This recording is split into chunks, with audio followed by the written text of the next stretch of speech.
Ya, selamat malam. Shalom Bapak Ibu, saudara sekalian. Kita lanjutkan kembali program kita online Bible Study.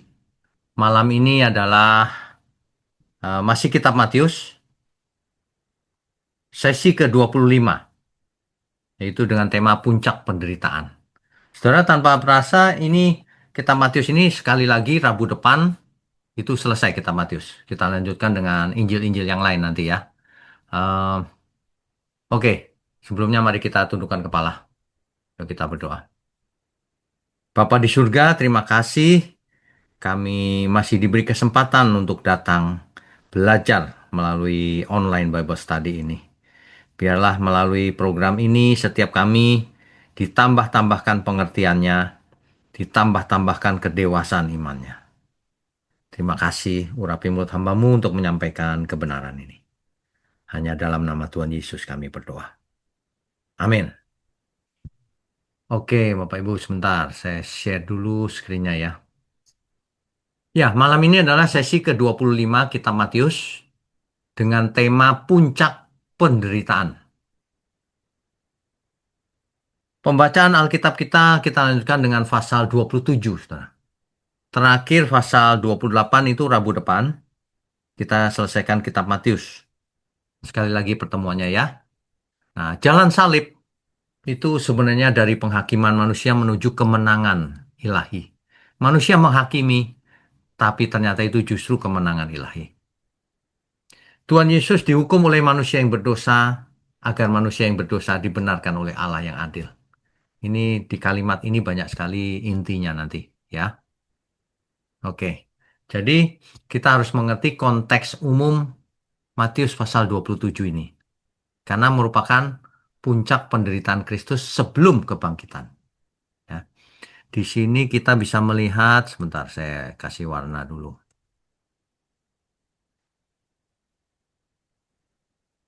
Ya. Di sini kita bisa melihat ketidakadilan manusia. Manusia itu kalau sudah tidak adil ya, aduh, mengerikan, saudara. Kebungkaman anak domba Allah, kemudian kejatuhan total sistem agama dan politik. Kacau, saudara. Keadilan tidak ada di sana. Nanti kita lihat kenapa ya. Sistem agama dan politik hancur, tidak berlaku. Ketaatan sempurna Yesus kepada kehendak Bapa. Kita lihat di sini. Tentu saja pengenapan dari perjanjian lama. Salah satu ciri kebenaran itu adalah ada nubuatan yang digenapi di kemudian hari. Dan ini hanya ada di Alkitab, tidak ada di buku manapun. Sebab yang tahu masa depan pasti hanya Tuhan. Jadi Tuhan kita itu luar biasa. Tidak perlu debat, kusir, dan sebagainya. Dilihat saja di sejarah. Oh, ada nubuatannya sebelumnya. Padahal mesti masa depan ribuan tahun kemudian kan. Ratusan tahun kemudian. Kan begitu. Baru terjadi. Dan pas semuanya. Bukan ngepas-ngepasin. Bukan kebetulan. Ada ratusan nubuatan. Hanya dipenuhi oleh satu pribadi. Tuhan Yesus. Itulah kunci daripada ini loh yang benar tuh yang ini gitu. Di tempat lain tidak ada, saudara. Saudara boleh periksa sendiri. Di Yesaya 53 ayat 7 ditulis bahwa Mesias itu nanti dia dianiaya, tetapi dia membiarkan dirinya ditindas dan tidak membuka mulutnya. Diam aja. Gitu. Nubuatan itu digenapi oleh Tuhan Yesus. Ini cuma salah satunya saja ya.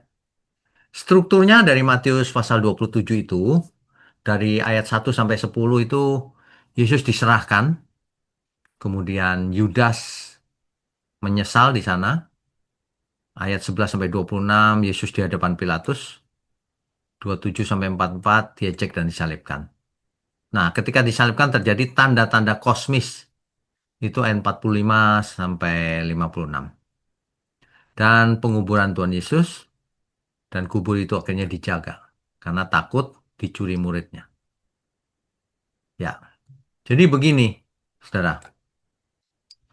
Di dalam persidangan, setelah Yudas menandai Tuhan Yesus dengan ciuman Yudas di sesi yang lalu ya, untuk ditangkap, maka massa membawa Yesus pertama kali kepada Kayafas, sang imam besar.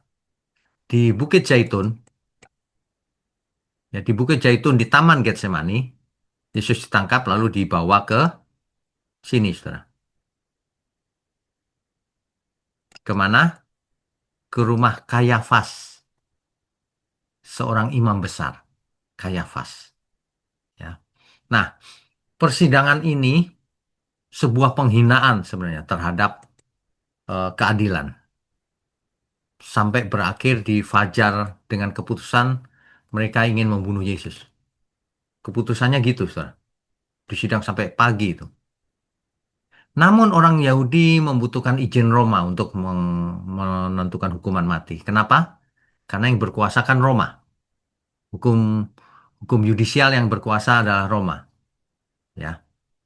Makanya Yesus kemudian dari rumah Kayafas, itu kan pengadilan agama, Kayafas itu.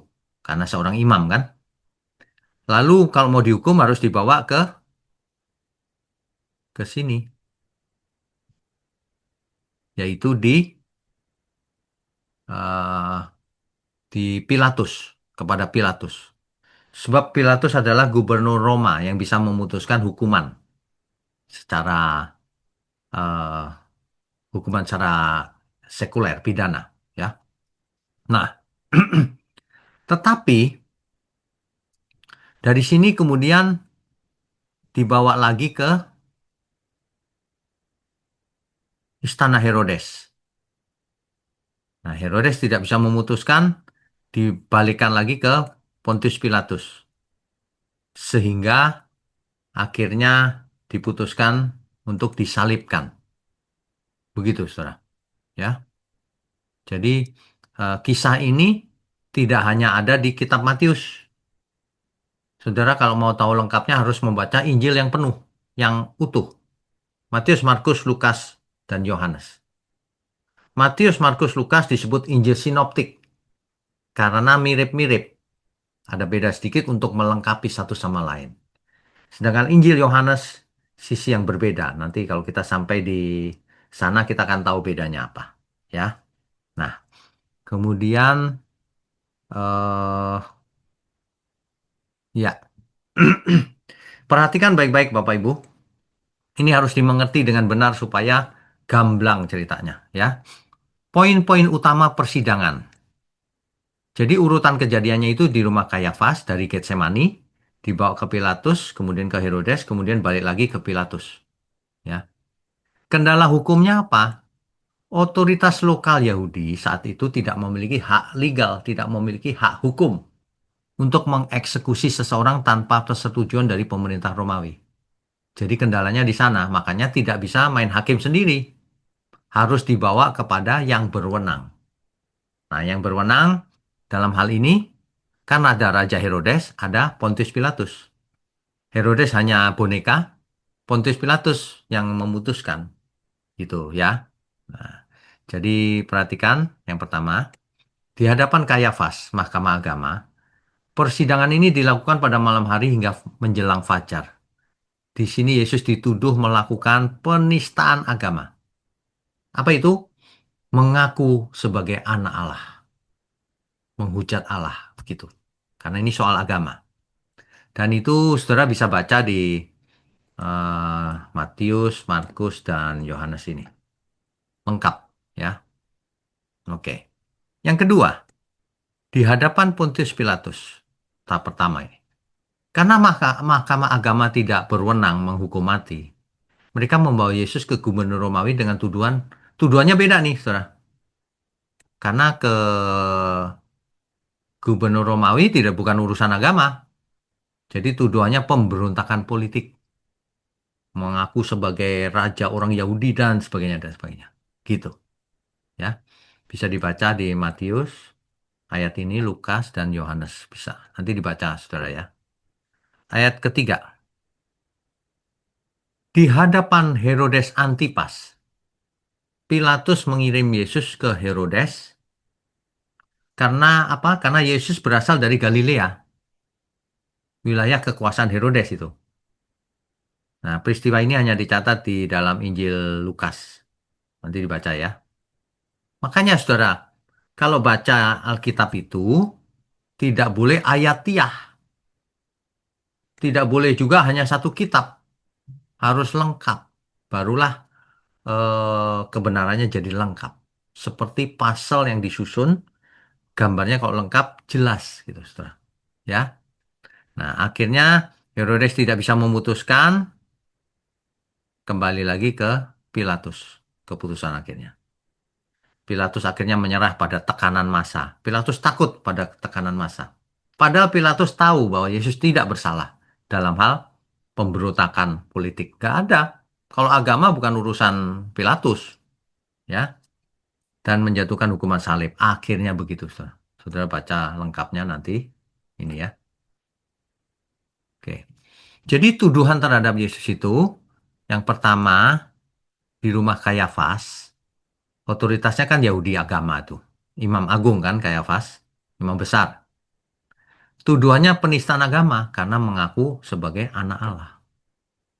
Karena kalau ikuti yang lalu, itu jelas. Tuhan Yesus ditanya apa saja tidak jawab. Tapi ketika ditanya, apakah engkau anak Allah? Apakah engkau anak dari yang terpuji? Yesus menjawab, iya, akulah dia. Nah, itu jelas, saudara. Ya, jadi tuduhan terhadap Tuhan Yesus ini macam-macam.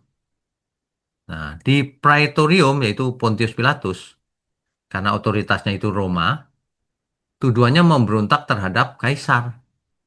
Gitu. Nah, kalau di Istana Herodes, daerah kekuasaannya kan Galilea tuh, Herodes. Tidak ada yang dituduhkan.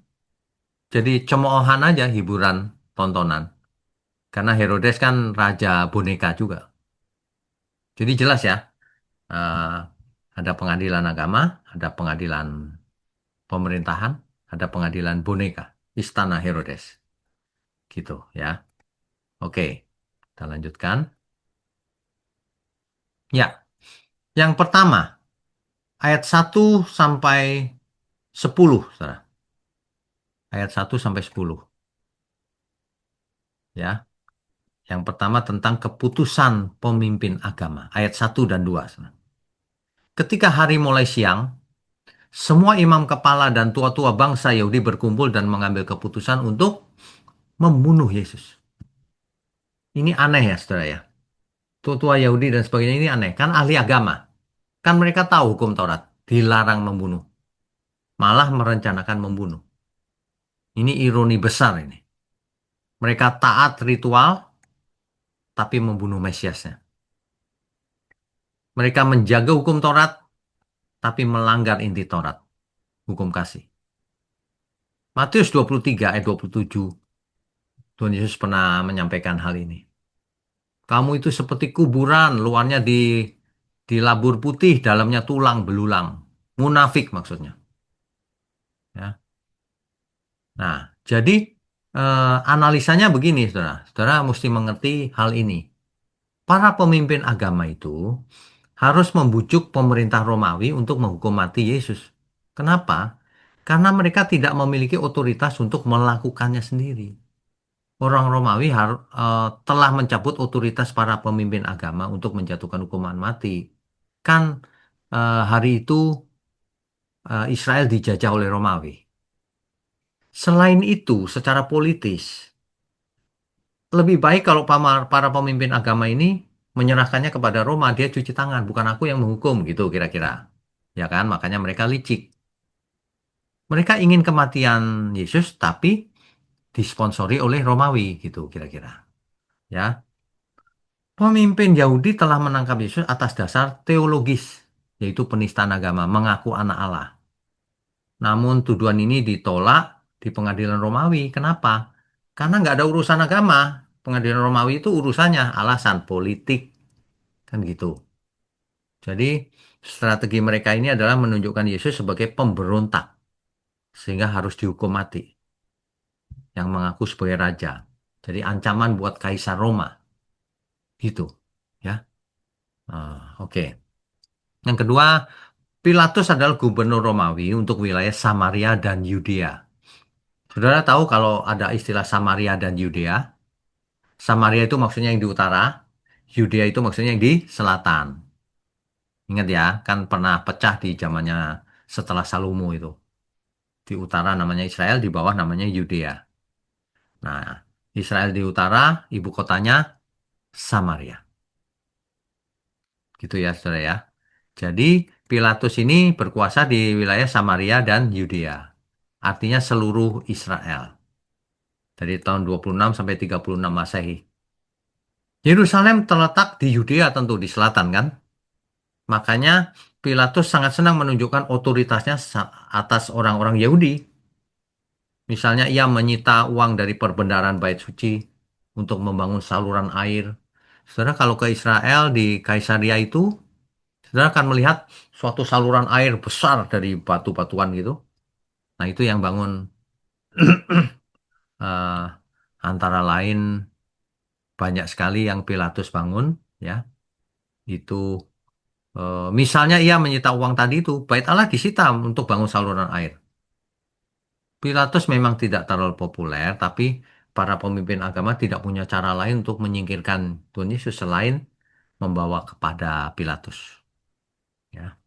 Nah, kemudian, tapi Pilatus tidak mendapati bahwa Yesus bersalah, gitu. Untuk urusan politis tentunya ya. Nah, dan ia juga tidak dapat memfitnah dalam hal ini. Pilatus diberitahu oleh istrinya, orang ini tidak bersalah loh. Jadi Pilatus tahu sebenarnya Yesus tidak bersalah, gitu ya. Nah, di ayat 3 sampai 5, Yudas menyesal, Saudara. Setelah mengetahui gurunya ini dihukum mati, Yudas menyesal. Di dalam teks asli dipakai kata metameleteis. Metameleteis yang berasal dari kata dasar metamelomai. Artinya berubah pikiran, menyesal, menyesal, Saudara. Ya. Nah, aku telah berdosa karena menyerahkan darah orang yang tak bersalah gitu. Menyesal si Yudas ini, Saudara. Ya. Cuman menyesalnya itu metamelomai. Apa artinya? Menyesal tanpa bukan tanpa emosi, tanpa pertobatan, ya. Harusnya menyesalnya metanoeo. Itu pertobatan sejati, ya. Penyesalan tanpa pertobatan tidak menyelamatkan. Coba perhatikan Yudas menyesal lalu bunuh diri malah. Ya kan? Kalau Petrus menangis menyesal, kemudian dipulihkan. Nah, ini yang bertobat, metanoeo. Kalau yang Yudas dipakai kata metamelomai. Gitu. Jelas ya? Ya. Nah, nubuatan tentang kejadian ini, Mesias akan menderita, akan dibunuh dan sebagainya ini, ada banyak. Itu mengacu kepada Zakaria 11, 12 sampai 13, Yeremia 17 ayat 2 sampai 3, pasal 18 ayat 1 sampai 4, pasal 19 1 sampai 11, pasal 32 ayat 6 sampai 15. Saudara yang luar biasa adalah bahkan pengkhianatan dipakai oleh Allah untuk menggenapi rencana penebusan. Ini luar biasa, saudara. Ya, sekali lagi, tidak ada buku manapun yang ada nubuatannya. Hanya Alkitab. Itu adalah ciri khas bahwa ini asalnya dari surga. Semua ini kebenaran. Kalau yang karangan manusia, kan manusia tidak tahu masa depan. Jadi makanya tidak ada nubuatan di buku manapun, termasuk ramalan Nostradamus yang sangat terkenal. Itu padahal coba dibaca sendiri, nggak ada artinya itu.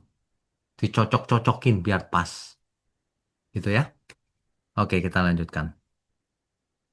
Nah, ayat 11 sampai 26, sebentar, ayat 11 sampai 26 ya. Saudara bisa baca, nanti dibaca sendiri lengkapnya ya, saudara ya.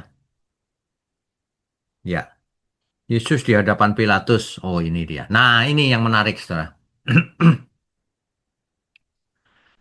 Yang menarik ini nih, perhatikan baik-baik. Matius pasal 27 ayat 11. Lalu Yesus dihadapkan kepada wali negeri, semacam gubernur gitu. Dan wali negeri bertanya kepadanya, "Engkaukah raja orang Yahudi?" Jawab Yesus, "Engkau sendiri mengatakannya." Jadi Pilatus bertanya pada Yesus, "Engkau raja orang Yahudi? Engkau sendiri yang mengatakannya." Dijawab oleh Tuhan Yesus. Kenapa? Karena pertanyaan itu relevan kan dengan Pilatus, urusan politik. Makanya dijawab. Nah, kemudian berikutnya. Tetapi atas tuduhan yang diajukan imam-imam kepala dan tua-tua terhadap dia, ia tidak memberi jawab apapun. Kenapa? Percuma untuk apa? Kan ini urusannya lagi politik sama Pilatus. Kalau yang dituduhkan yang soal pencemaran apa penistaan agama dan sebagainya, nggak dijawab oleh Tuhan Yesus. Tuhan Yesus tahu percuma itu dijawab. Mau ini urusannya lagi politik sama Pilatus, gitu, saudara. Ternyata begitu ceritanya. Maka kata Pilatus kepadanya, "Tidakkah engkau dengar betapa banyaknya tuduhan saksi-saksi ini terhadap engkau?" Tetapi ia tidak menjawab suatu kata pun sehingga wali negeri itu sangat heran. Dituduh apapun, Tuhan Yesus diam saja. Kenapa? Ya percuma bicara, wong ini urusannya lagi politik, ya. Sedangkan ingat sebelum dibawa ke Pilatus, Yesus ditanya oleh imam besar, "Apakah engkau anak dari yang terpuji?" Anak Allah maksudnya. "Akulah dia," kata Tuhan Yesus. Jawab. Jadi Tuhan jawab itu sesuai dengan konteks, sesuai dengan kebutuhan. Dituduh macam-macam berhadapan dengan Pilatus, ngapain dijelaskan? Buang waktu. Kalau soal apakah engkau raja orang Yahudi, nah itu relevan. Dijawab oleh Tuhan. Engkau sendiri yang mengatakannya. Gitu ya. Jadi nggak bisa disalahin. Nah terus, eh oke, saya balik ke slide dulu ya.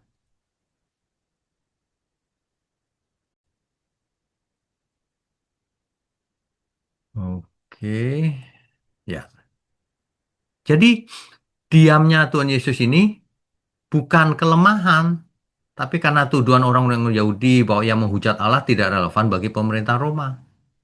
Makanya yang dijawab oleh Yesus hanya pertanyaan Pilatus di ayat 11. Apakah engkau raja orang Yahudi? Gitu.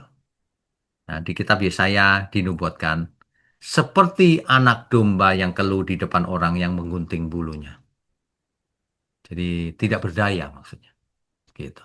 Mesias itu nanti akan seperti itu. Nah, kemudian Pilatus ingat bahwa ada seorang Yesus lain, Yesus Barabas namanya. Itu seorang pemberontak, pembunuh. Tahu dari mana? Baca Markus 15 ayat 7. Makanya Alkitab itu satu sama lain saling melengkapi, saling menjelaskan. Nggak bisa bahwa baca Alkitab cuma sebagian. Nggak bisa, apalagi cuma satu ayat. Di dunia ini banyak sekali orang yang baca Alkitab satu ayat terus diartikan suka-suka sendiri menurut pikirannya sendiri. Hasilnya ngawur, kan begitu. Ya, Eh, Barabas seorang pemberontak pembunuh jelas bersalah secara tinggal dihukum mati. Yesus tidak bersalah, tapi ironinya, inilah Injil dalam bentuk dramatis, saudara. Orang yang bersalah dibebaskan, orang yang benar disalibkan. Kacau kan, saudara? Sistem politik dan sistem agama saat itu kacau balau. Tidak adil mau-maunya sendiri. Ya, 2 Korintus 5 ayat 21 coba saya bacakan ya. Dia yang tidak mengenal dosa telah dibuatnya menjadi dosa karena kita. Seolah-olah dia berdosa gitu, padahal tidak mengenal dosa. Supaya dalam dia kita dibenarkan oleh Allah. Pendamaian dengan Allah Bapa kita di surga. Gitu, saudara. Ya. Nah, kalau kita perhatikan ayat 24 dan 25 sampai 26 ya. Perhatikan nih. Jadi sebenarnya yang terjadi begini.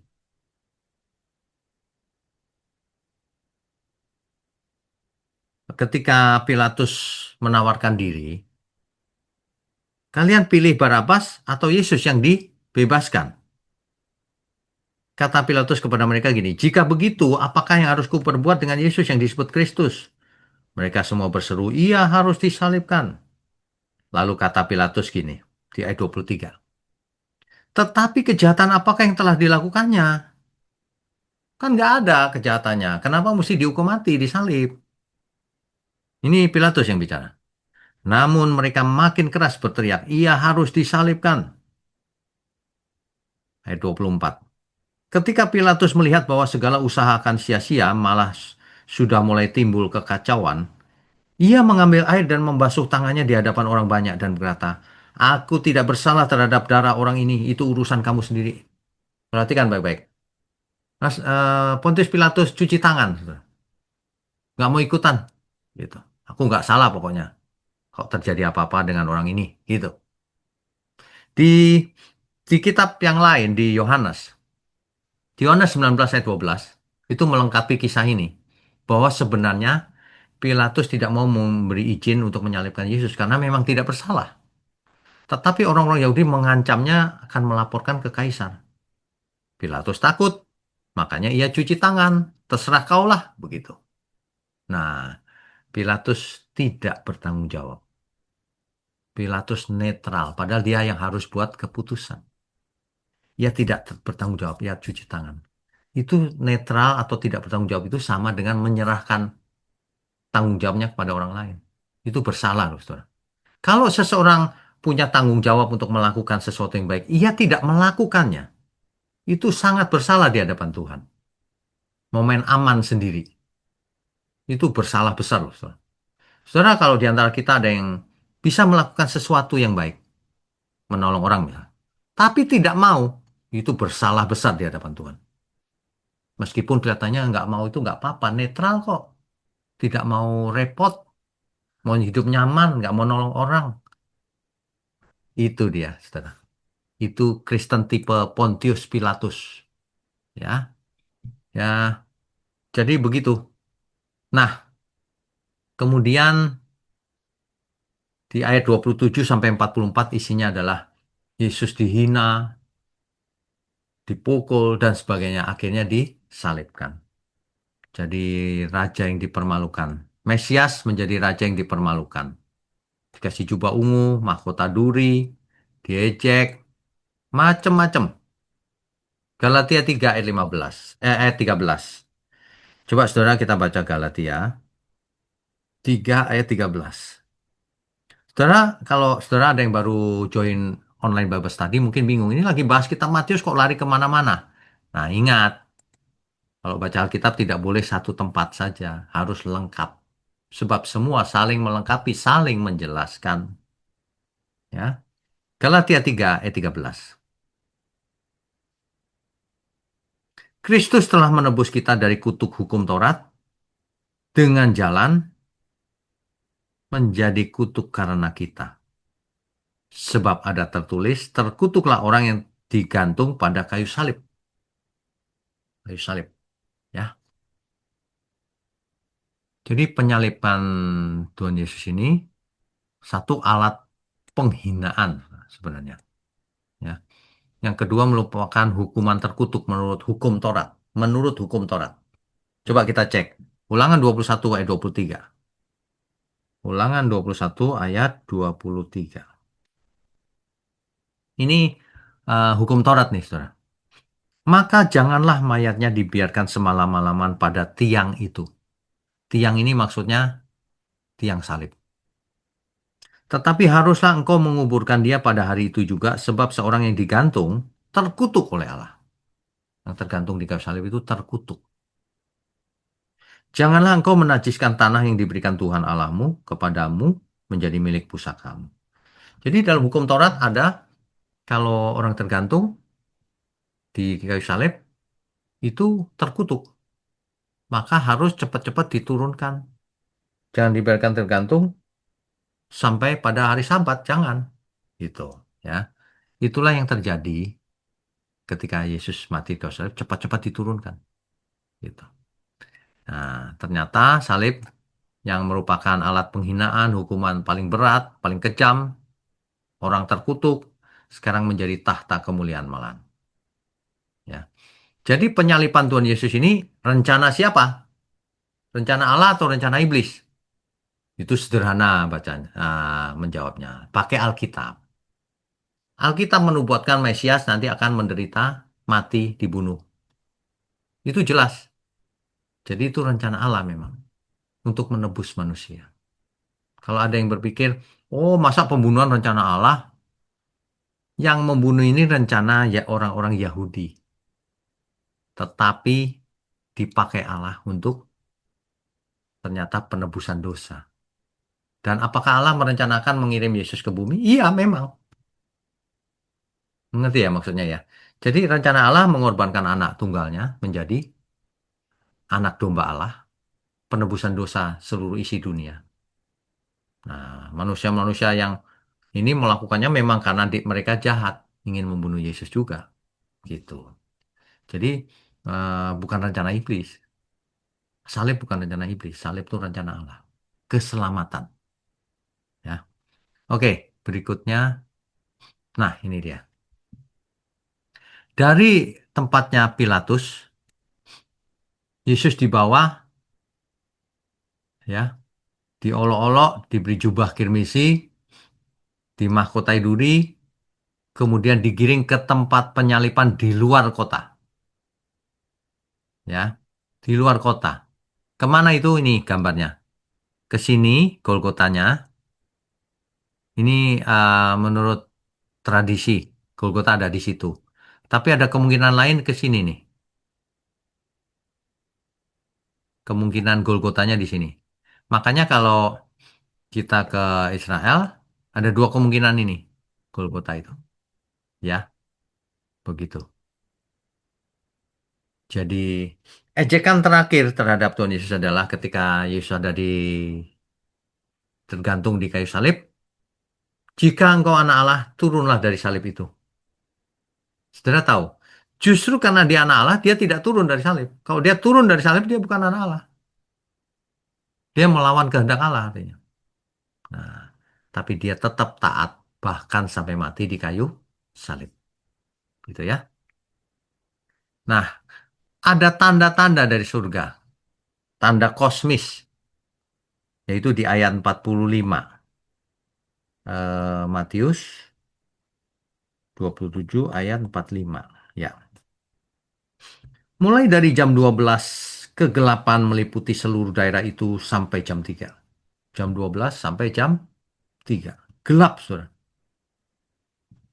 Nah, kira-kira jam 3 berserulah Yesus dengan suara nyaring, Eli, Eli, lama sabachthani. Artinya, Allahku, Allahku, mengapa engkau meninggalkan aku? Banyak orang salah mengerti.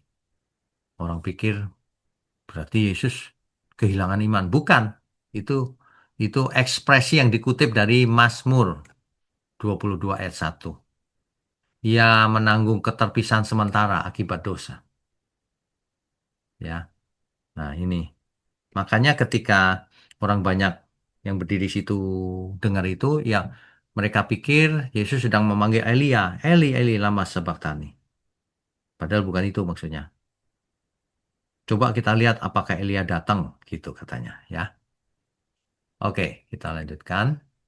Ya, yang terjadi lagi, saudara, tabir bait suci terbelah. Ruang Maha Kudus itu tidak boleh dilihat siapapun, ya, selain imam besar.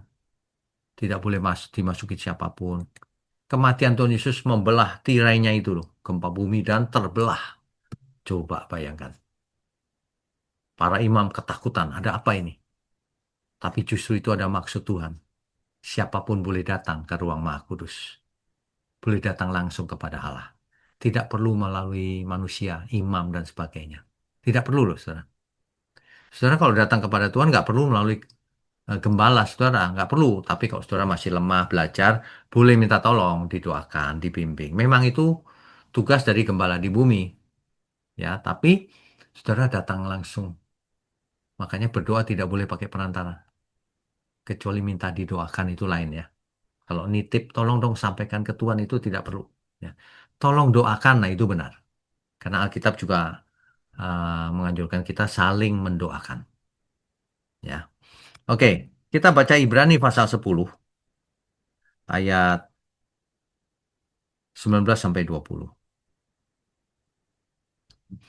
Jadi saudara-saudara, oleh darah Yesus, kita sekarang penuh keberanian dalam masuk ke dalam tempat kudus. Karena tirai bait suci terbelah.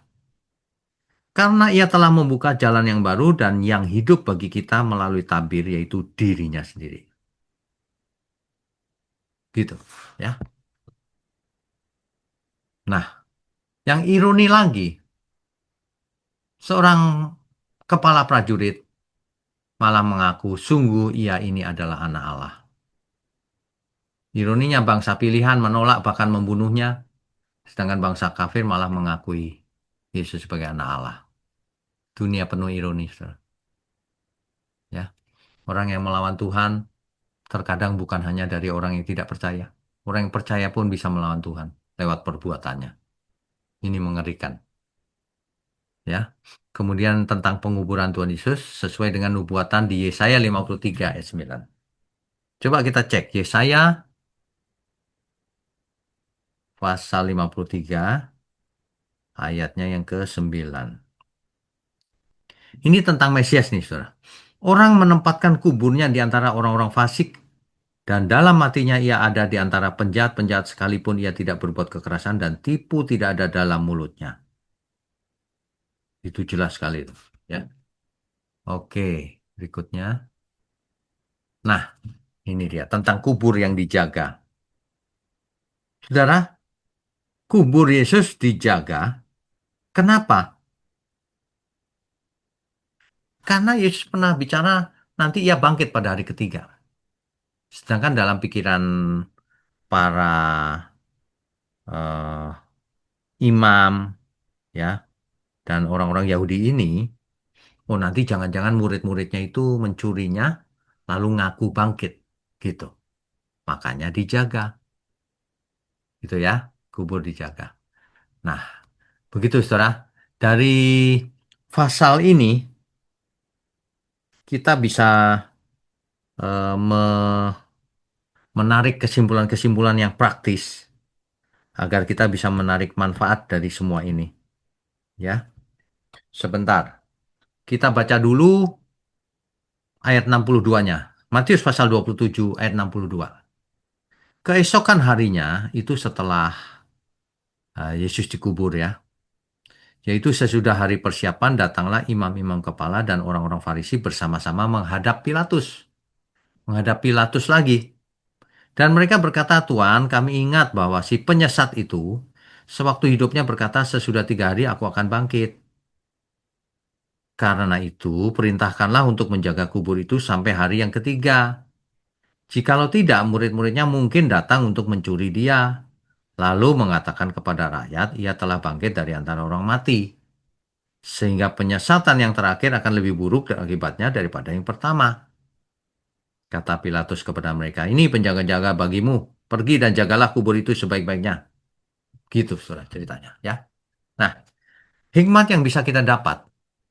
Yang pertama, saudara jangan hanya menyesal, nangis-nangis, menyesal seperti Yudas. Tapi tidak bertobat-tobat dari dulu. Sifat karakter tetap buruk terus. Jangan, itu Yudas namanya. Bertobatlah seperti Petrus. Petrus juga menyesal karena sudah menyangkal Yesus. Tapi bertobat, balik lagi. Itu yang penting. Ya. Yang kedua, saudara hidup ini nggak boleh netral loh, saudara. Ya, kalau ada saudara kita yang lagi urusan gitu ya, aku nggak mau ikutan repot, males. Yang penting aku nggak jahat. Itu namanya jahat. Itu sama seperti Pilatus, cuci tangan. Padahal harusnya ia yang memutuskan. Sama, kalau di depan kita ada masalah ini, itu, dan sebagainya, kita harus ikutan kalau kita bisa, kalau mampu. Kecuali nggak mampu ya nggak. Tapi kalau mampu, kita harus ikutan bertanggung jawab, menolong, dan sebagainya. Ya, jangan seperti Pilatus, cuci tangan netral, mau enaknya sendiri, aman. Ya, netral atau tidak berbuat apa-apa atau menolak berbuat baik, itu dosanya kekal, saudara. Karena tahu yang baik tapi nggak mau melakukannya. Ya, hati-hati, saudara. Jangan jadi orang yang netral. Orang harus ambil bagian, harus di pihak Tuhan. Saudara, netral-netral saja itu namanya Kristen. Seperti Pontius Pilatus jenisnya. Oke. Hidup ini jangan mengejek salib. Enggak, Pak. Dengan mulut tidak mengejek. Iya, tapi dengan perbuatanmu itu kau mengejek salib. Mempermainkan salib. Ya. Me- Menyebarkan fitnah. Menjadi sandungan. Orang tidak mau datang kepada Tuhan Yesus nanti. Tempat ibadah baik-baik dihalang-halangi. Kan begitu. Tidak menghargai eh, dalam pelayanan. Pelayan Tuhan tapi tidak seperti pelayan Tuhan. Nggak menghargai itu namanya. Ya, jangan mengejek salib, pikul salib. Manusia nggak ada yang mau pikul salib, jarang. Makanya tidak maju-maju dari dulu. Pikul salib, di dikatain sedikit aja tersinggung. Bagaimana mau pikul salib? Aneh ya. Makanya kita datang kepada tuh Allah dengan keberanian. Keberanian apa? Keberanian bersama Tuhan. Karena tirai bait Allah dirobek sama Tuhan. Jadi kita berani datang ke tempat kudus, ruang maha kudusnya Tuhan. Bahkan tubuh kita ini bait Allah, di mana roh Allah tinggal dalam diri kita. Luar biasa ini, saudara. Nah, oleh sebab itu hiduplah dalam ucapan syukur. Kita sudah ditebus, hidup kita bukan milik kita sendiri. Makanya kita harus hidup sama seperti bagaimana Tuhan Yesus hidup. Amin ya. Saudara, hikmat-hikmat yang dari Injil ini luar biasa. Nanti tinggal sekali pertemuan kitab Matius. Saudara pastikan nanti mengulang dan membaca ayat-ayat yang tadi saya sebutkan. Sebab kalau dibaca sekarang tidak cukup waktunya. Ya, oke.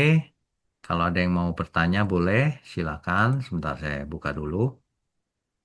Ya, oke. Mulai dari Pak Konstanara, silakan. Shalom Pak Wigno, selamat Shalom, malam. selamat malam. Pak Wigno, saya mau tanya, jika Pilatus pada waktu itu mau membebaskan Yesus, apakah tidak melanjutkan itu penyaliban, Pak Wigno? Yang pasti, Yesus pasti dibunuh. Memangnya kalau Pontius Pilatus tidak apa, tidak mengabulkan penyaliban itu, kan diancam oleh massa. Kulaporin ke Kaisar. Kira-kira terjadi nggak nanti? Ah, coba lo akhirnya disalib juga. Nggak bisa dihindari. Karena itu juga sudah bagian dalam rencana Allah ya, Pak. Iya, bahwa Mesias akan mati menebus dosa manusia. Oke. Yang kedua Pak Wigno, uh, Yesaya 53 kan juga nubuatan tentang sengsaranya atau penderitaannya Tuhan Yesus, Pak Wigno. Betul, betul.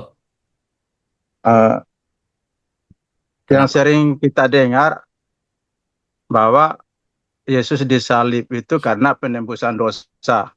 Itu memang betul. Ya, Tetapi kan ada prosesnya. betul. Kenapa sampai bisa dianiaya, disiksa seperti itu. Nah, di ayat 5-nya kan dari Yesaya 53 itu kan dikatakan oleh bilur-bilurmu. Oleh bilur-bilurnya menjadi sembuh.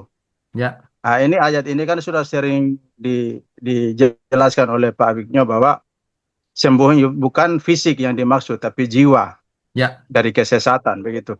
ya, Nah, kenapa sampai disalib itu yang menurut yang saya pahami, karena kan Tuhan Yesus memberitakan kebenarannya. Salah satunya menyatakan bahwa dia adalah anak dari yang terpuji. betul. Kemudian menyembuhkan orang sakit pada hari Sabat, menolong orang lain dan lain sebagainya. Kan pemicu dari itu sehingga orang Yahudi itu cemburu, sakit hati, menganggap Yesus itu menghina Allah begitu Pak Wigno. Sehingga dengan hukuman pada waktu itu mereka menganggap Yesus menghina harus dihukum mati begitu dengan disalib pada akhirnya. Pertanyaannya, Yang saya mau tanya Pak Wigno, dengan yang saya pahami, apakah proses sebenarnya menuju ke salib itu karena kebenaran itu yang disampaikan oleh Tuhan Yesus, di mana oleh kebenaran itulah jiwanya kita yang di apa namanya, di ayat 5-nya kan dikatakan disembuh oleh biru-birunya, disembuh artinya dari kesesatan itu disembuh. ya terus, ya pertanyaannya apa? Pertanyaannya, pertanyaan saya, apakah benar karena Tuhan Yesus mengajarkan kebenaran kepada bangsa Israel, tapi karena mereka menolak sehingga mereka menyalibkan Yesus, Pak? Eh, Coba diulang pertanyaannya. Pertanyaannya, eh, Tuhan Yesus disalib pada dasarnya karena memberitakan kebenaran kepada bangsa Israel. Tetapi bangsa Israelnya tidak menerima karena berbeda dengan apa yang mereka pahami dari perjanjian lama itu, Pak. Loh ya, pertanyaannya apa? Nah, itu kan Tuhan Yesus kan datang untuk dikatakan bertobatlah kan. Iya betul. Pertanyaannya, apakah benar Tuhan Yesus disalibkan sampai disalibkan karena memberitakan kebenarannya, Pak? Oh ya pasti benar lah. Karena orang-orang ini sebenarnya iri, dengki. Dengki lihat Nah eh, itu, Yesus lebih populer dari mereka. Bisa ini, bisa itu, mujizatnya nyata sampai orang-orang berkata itu pasti dari Belzebul tuh, dari setan tuh kuasanya gitu-gitu. Makanya iya. dunia ini selalu begitu. Kalau orang punya iri, dengki, udah deh, ngaco dia. Tuduhan-tuduhan yang disampaikan pun nggak ada dasar sebenarnya. Kan Walaupun Yesus dituduh walaupun macam-macam nggak melakukan ada dasarnya. kebenaran, ya, walaupun memberitakan kebenaran atau melakukan kebenarannya, mereka Ya, menganggap bahwa itu bukan yang benar. iya, karena mereka tidak mengerti kebenaran. Jadi mereka pikir itu penyesat. Nah itu. Nah, ya begitu. Ya sama aja sama sekarang. Kita ngomong Taurat dibatalkan dianggap sesat sama banyak orang. Oh, sudah jelas di Nah Alkitab itu, Pak. tulisannya dibatalkan. Kan banyak orang seperti itu, nggak cuma dulu aja. Sekarang juga banyak yang begitu. Sekarang juga banyak yang Ya, melawan makanya Tuhan. itu, ya Pak Wigno, artinya roh yang dari dulu sampai sekarang masih ada ya Pak Wigno. Iya, betul. Roh yang sama. Roh yang sama. Roh yang sama yang Mak- menimbulkan iri, dengki, dan sebagainya itu. Nah kan pernah juga Tuhan Yesus mengatakan kepada murid-muridnya, jangan kena ragi orang Farisi, ahli Taurat begitu. Artinya Iya. dengan sekarang, kan banyak juga dalam tanda kutip orang Kristen merasa ahli Taurat orang Farisi, Pak Wigno. Bagaimana kita membedakan hal itu? Dari perbuatannya.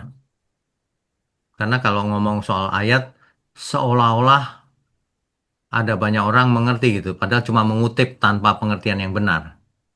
Dari perbuatannya ya tujuannya kemana nih? Ikuti saja nanti ujungnya ketahuan. Entah itu uang, entah itu kekuasaan, entah itu apa gitu. Akan ketahuan dari buahnya. Kalau yang saya renungkan, Pak Wigno, Hmm. apakah jurusnya kekekalan atau tidak? Itu yang saya paham, Pak Wigno. Bagaimana? Boleh saja. Makanya 7 natur kebenaran itu udah alat paling lengkap utuh untuk mendeteksi kepalsuan. Gitu. Ya. Pak Wigno menyinggung 7 natur kebenaran, saya sampai ingat.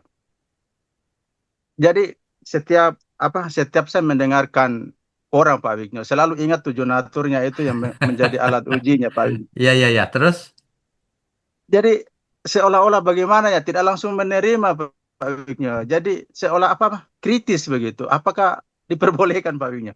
loh, bukan diperbolehkan, harus kritis setiap orang. Jangan orang ngomong apa aja, amin. Orang ngomong aja, amin dulu. Kok amin? Nggak ngerti kok amin. Harus kritis, itu yang Ya, benar. iya. Tapi kritisnya jangan sampai kritis menjadi sandungan. Artinya dikit-dikit menyalahkan orang, ya nggak boleh, diam saja.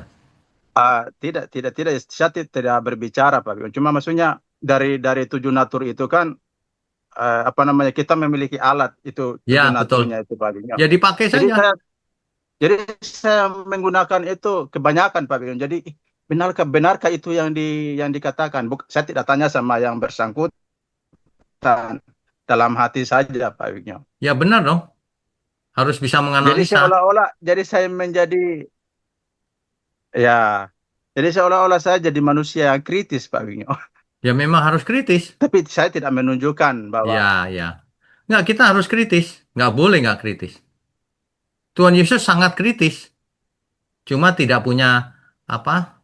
Tidak mau menghukum orang, mengampuni supaya orang bertobat. Tapi harus kritis. ya, Kalau kalau nggak kritis ditipu oleh si jahat itu nanti. Ya. Oke. baik Pak Bigno. Terima Tuhan berkati. kasih. Jadi sangat berguna Pak Bigno tujuh natur Ya, kebenaran. ya puji Tuhan. Cuma memang harus diulang-ulang supaya apa namanya, kita juga tidak gegabah begitu. Ya, betul. Harus tepat juga semua. Benar. Ya, Ya. terima kasih Pak Oke. Bigno untuk Tuhan berkati. kebenarannya. Semakin diberkati di tahun 2026 Ya, amin. Puji Tuhan. untuk kemuliaan Tuhan. Ah, ah. Ibu Ririn, silakan Bu. Shalom semuanya. Shalom. Saya selama ikut OBS belum pernah bicara, tapi kayaknya malam ini saya harus bicara. Pertama kali ya Bu, bicara ya. Silakan. Beberapa menit sebelum mulai OBS tadi, mungkin kurang 8 atau 5 menit, hampir saja saya ke UGD. Oh, kenapa? Tapi ini Pak Bigno, saya kan ada sakit lambung, Oh, sudah kronis artinya ya sudah lama gitu, tapi ya memang itu intinya harus dijaga dan saya ya, tuh sudah menjaga ya sudah ini.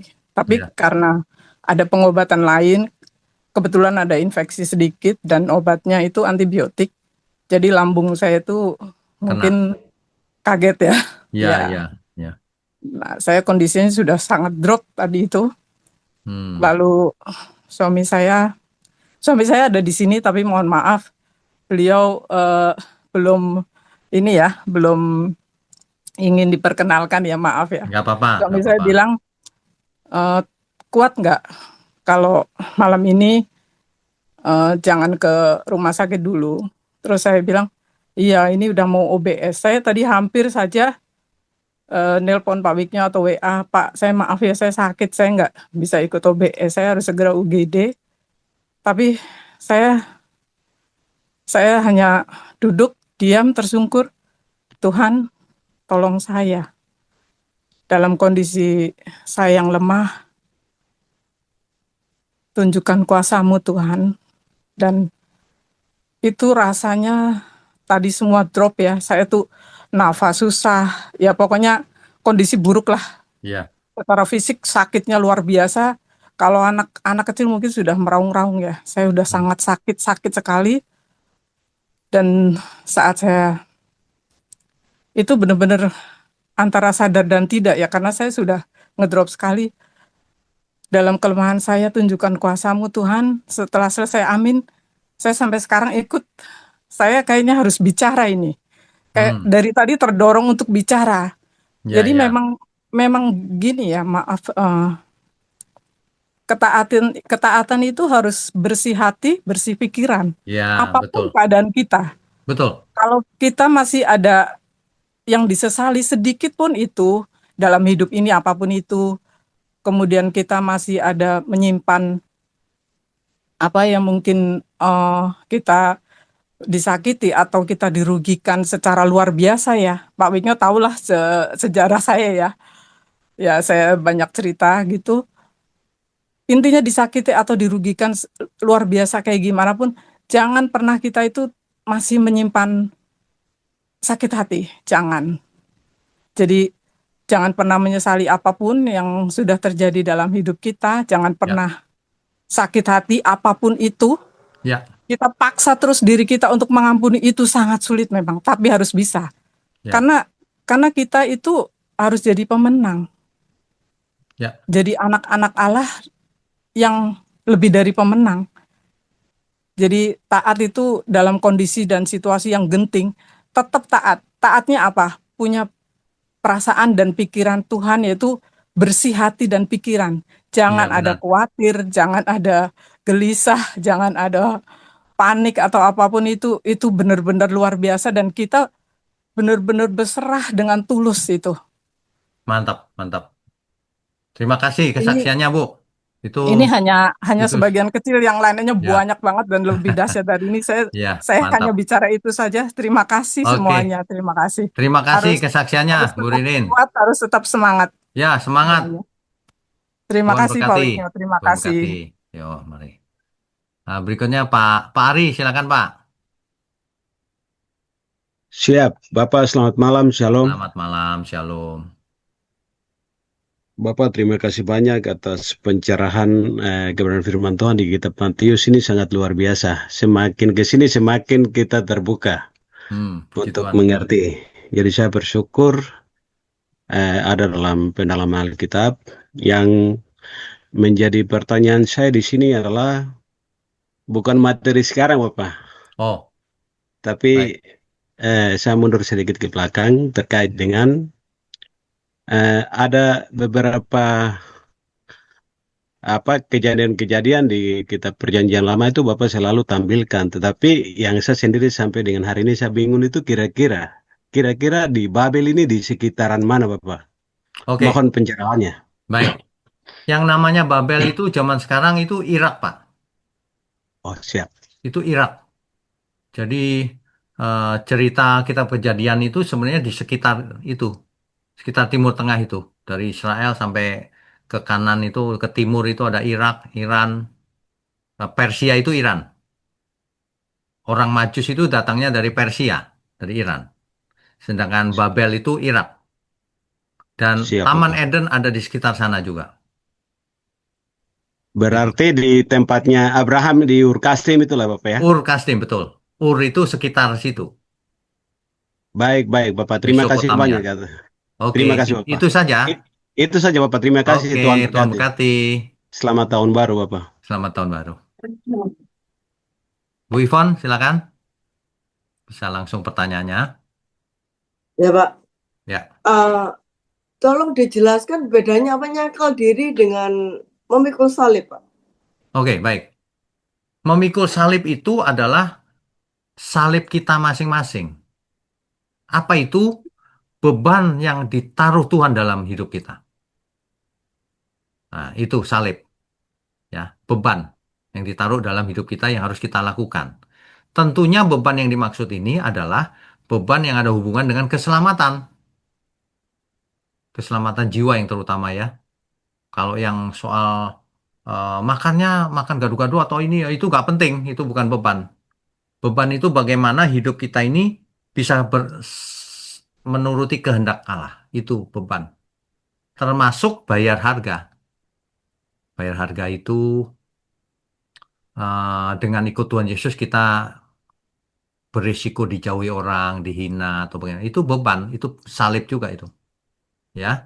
Tadi Ya, pertanyaannya bedanya salib dengan menyangkal diri. oke, kalau menyangkal diri itu begini. Kita itu ada orang banyak orang kan bicaranya begini. Aku memang begini dari sononya, kan gitu kan? Menyangkal diri itu gini. Aku bukanlah aku lagi, tapi Kristus yang hidup di dalamku. Itu menyangkal diri namanya. Aku tuh maunya begini loh, tapi karena aku mau ikut Tuhan Yesus, aku menyangkal diri. Aku dulu maunya apa ya misalnya ya, saya kasih contoh nanti ada yang tersinggung lagi sebentar. Apa contohnya ya? Kebiasaan-kebiasaan yang Tuhan tidak suka sebenarnya. Ya, misalnya makan sembarangan gitu ya. Aku memang dari dulu gini gitu. Loh, ya sejak ikut Tuhan harus menyangkal diri.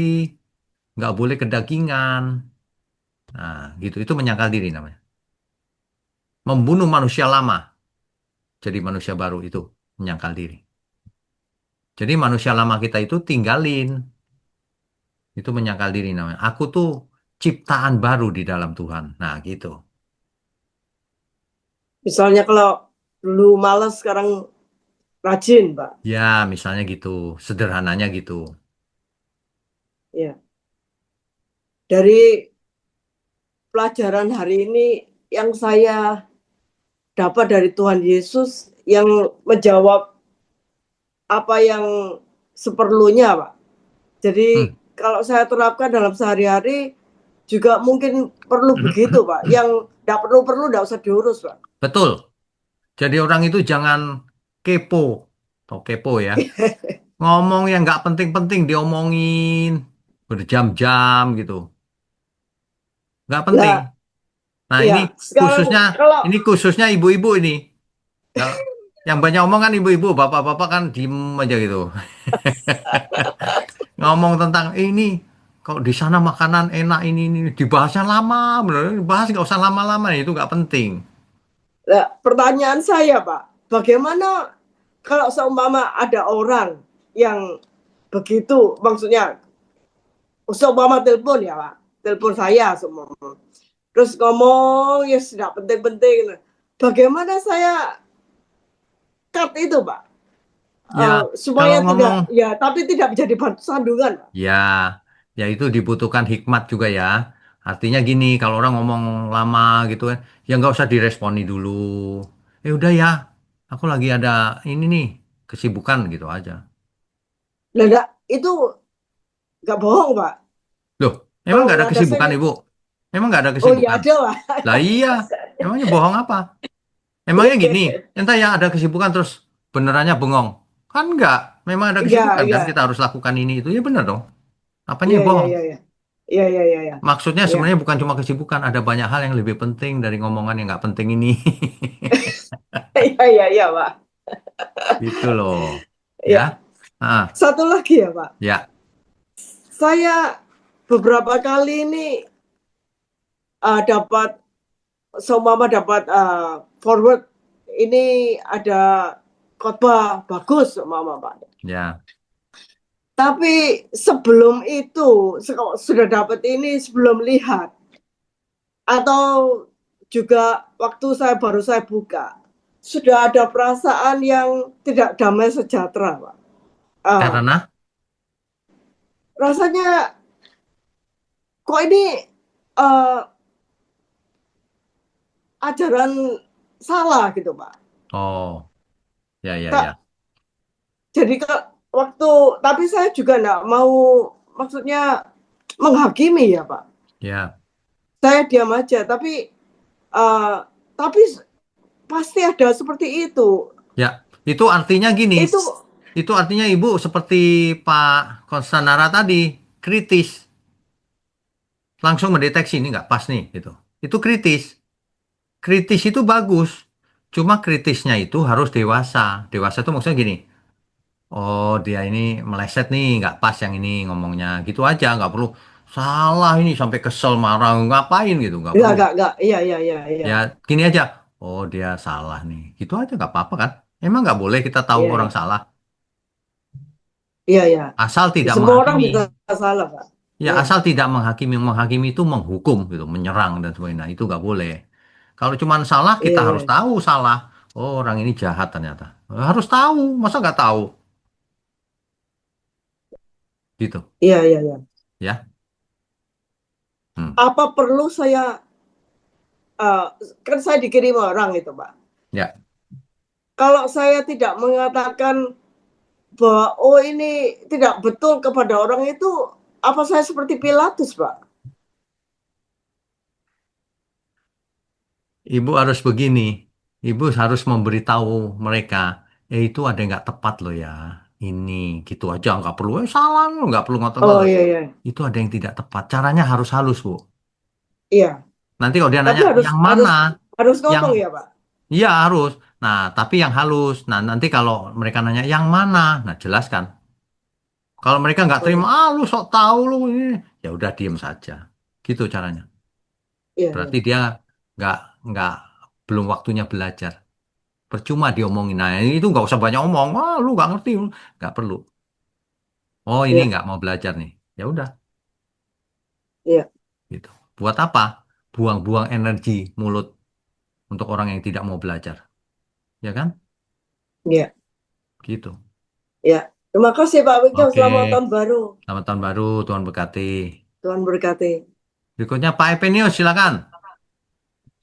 Shalom, selamat malam dan selamat tahun baru. Selamat tahun baru, selamat malam Pak juga. Silakan Pendeta dan kita pertanyaannya. semua. Ya, satu poin pertama saya tahu satu nomor.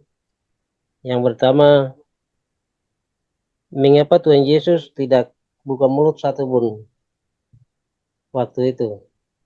Oh, Tuhan Yesus di ayat 11 itu buka mulut. Waktu ditanya, Maksudnya, apakah engkau raja orang Yahudi? Dia buka mulut. Kenapa? Karena pertanyaan itu relevan. Yang tanya kan gubernur Romawi. Nah, urusan dengan pemberontakan dijawab sama Tuhan Yesus. Engkau yang mengatakannya. Tapi kalau urusan agama yang nggak ada hubungan dengan gubernur Romawi, makanya tanyain apa, terserah, nggak ada hubungannya, buang waktu.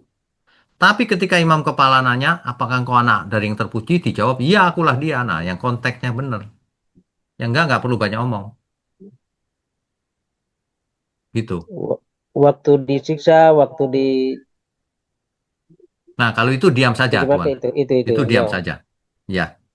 Karena Tuhan tahu bahwa ia memang harus menderita.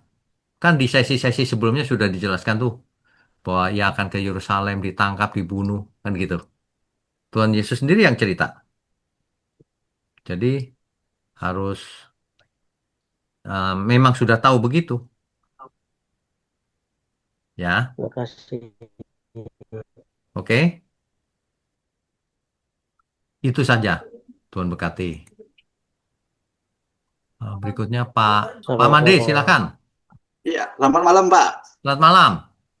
Ya, sedikit aja Pak ini. Ya. Saya sedikit apa namanya itu mengenai vonis nih Pak. Kalau kita Mengenai apa? melihat mengenai vonis terhadap Tuhan kita, Oh, oke. vonis ya hukuman mati ini Ya. salib ini Pak. Ya. Itu kalau kita melihat seperti yang Bapak jelaskan tadi, bahwasanya ini kan masalah agama sebenarnya Pak ya. Betul. Salah artinya Tuhan Yesus itu divonis menurut orang Yahudi karena menghujat Tuhan lah begitu Pak. Betul. Ya, Betul. menghujat itu Pak. Sudah itu dibawa ke dalam hukum pemerintahan lah pemerintahan Romawi begitu Pak. Betul. Ya, Betul. sehingga Pilatus